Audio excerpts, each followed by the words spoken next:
important to recognize, and of course I was ultimately responsible for security. I took responsibility for what happened in Benghazi. What does that mean when you say I took responsibility? When Mr. Westmoreland asked you that question, you said, what, contracting and so forth? So when you say you were responsible for something, Madam Secretary, what does that mean? If you're responsible, what action would you have done differently? What do you own as a result of this? So far I've heard, since we've been together today, I've heard one dismissive thing after another. It was this group, that group. I wasn't served by this. I wasn't served by that.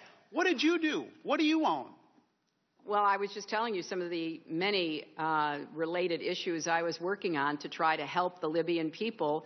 What's your responsibility to Benghazi? That's my question. Well, my responsibility was to be briefed and to discuss with the security experts and the policy experts whether we would have a post in Benghazi, whether we would continue it, whether we would make it permanent.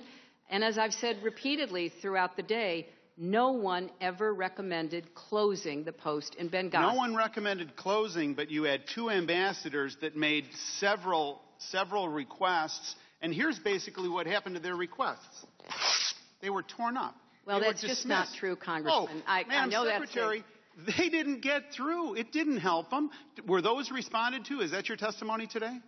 Many were responded to. There were affirmative responses to a number of requests for additional security. And you laid this on Chris Stevens, didn't you? Both, because you said earlier he knows where to pull the levers. So aren't you implying that it's his responsibility to figure out how he's supposed to be secure because Chris Stevens knows how to pull the levers? Is that your testimony?